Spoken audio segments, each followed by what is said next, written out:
ফুটন্ত দুধে মাছ দিয়ে অমৃত স্বাদের একটা রেসিপি আজ তোমাদের তৈরি করে দেখাচ্ছি।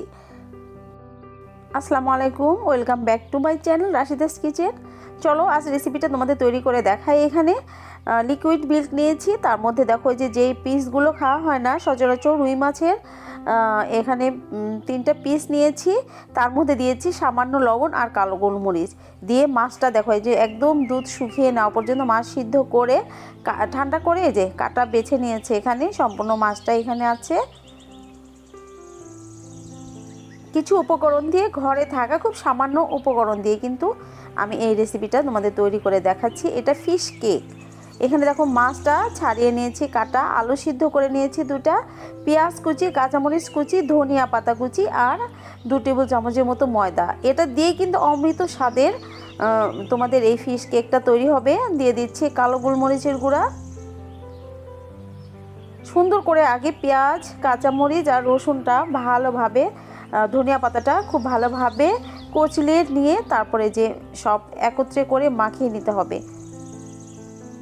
মাখানোটা খুব ভালো হওয়া চাই, একদম যেন সব উপকরণ একসাথে মিশে খুব সুন্দর একটা মণ্ড তৈরি হয়। খুব ভালোভাবে মাখিয়ে নিতে হবে কিন্তু, তাহলে খাবারটার টেস্ট অনেক বেশি ভালো আসবে। এ তো মাখিয়ে নিয়ে দেখো হাতের সাথে আমি সামান্য তেল লাগিয়ে নিয়েছি। সুন্দরভাবে কেকটা একটু বড় বড় সাইজ করে বানাবো। এতটাই টেস্টি হয়, বানিয়ে খাবে কিন্তু অবশ্যই।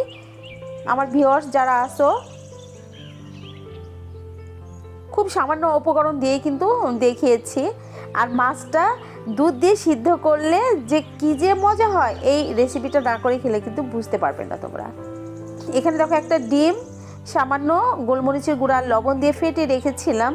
এর মধ্যে এই কেকটা ডুবিয়ে তারপর ব্রেড কামে, এই ব্রেড কামটা কিন্তু আমার বাসায় তৈরি করা। ব্রেড কাম কিন্তু কিনতে গেলে বাইরে অনেক দাম, বাসাতে কিন্তু খুব সহজে তোমরা তৈরি করে নিতে পারবে। তৈরি করে নিয়ে ফ্রিজে সংরক্ষণ করতে পারবে, আসছে রমজান মাসে তোমরা কাজে লাগাতে পারবে। বাসায় কিন্তু অনেক সময় দেখা যায় ব্রেড খেয়ে কিন্তু 2-1টা পিস বেঁচে যায়, এগুলোই তোমরা জমাতে থাকবে ডিপ ফ্রিজে। একসঙ্গে অনেকগুলো যখন হবে তখন এই ক্রামটা বানাবে। আমি এই রেসিপিটা অবশ্যই দেবো তোমাদের। দেখো সবগুলো কিন্তু ডিমে চুবিয়ে ব্রেড ক্রামে গড়িয়ে যে রেখেছি। 15 মিনিট পর আমি এই যে ভাজতে চলে আসলাম। খুব বেশি কিন্তু গরম করিনি, তেলটা হালকা আছে ভেজে নিতে হবে। খুব বেশি যে কোনো জিনিসই বেশি আছে ভাজলে কিন্তু কালারটা নষ্ট হয়ে যায়, উপরে পুড়ে যায় আর ভিতরে কিন্তু কাঁচা রয়ে যায়। মিডিয়াম স্পিডে রেখে তারপরে যে এই কেকগুলো দিয়ে ভেজে নিচ্ছি। বেশ বড় বড় আকারের আমি ভেজে নিয়েছি, আমার 5টা হয়েছে ফিশ কেক। এটা কিন্তু বানিয়ে তোমরা একটা বক্সে ভরে ডিপ ফ্রিজে কিন্তু সংরক্ষণ করতে পারবে 2 মাসের মতো। 2 মাস তোমাদের অনেক ভালো থাকবে।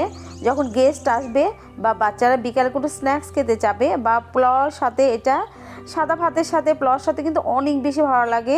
বিরিয়ানির সাথে যখন বিরিয়ানি পোলাও রান্না করবে, শুধু ফ্রিজ থেকে নামিয়ে 15 মিনিট বাইরে রেখে দিয়ে কিন্তু ভেজে নিতে হবে। দেখো যে কতটা ফুলে গেছে ভিতরে, অসম্ভব মজা হয়। এখানে তো মাছের কোনো গন্ধই থাকবে না, যেহেতু আমি দুধ দিয়ে আর গোলমরিচের গুঁড়া লবণ দিয়ে সিদ্ধ করে নিয়েছি। একবার হলেও খেয়ে দেখবে যে কতটা ক্রিমি, কতটা ইয়ামি হয়েছে এটা খেতে।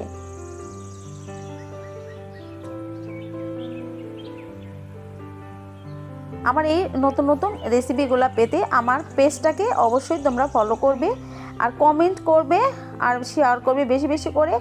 আর ইউটিউব চ্যানেল থেকে যারা দেখছো তারা আমার চ্যানেলটাকে সাবস্ক্রাইব করে পাশে থাকা বেল আইকন প্রেস করে রাখবে।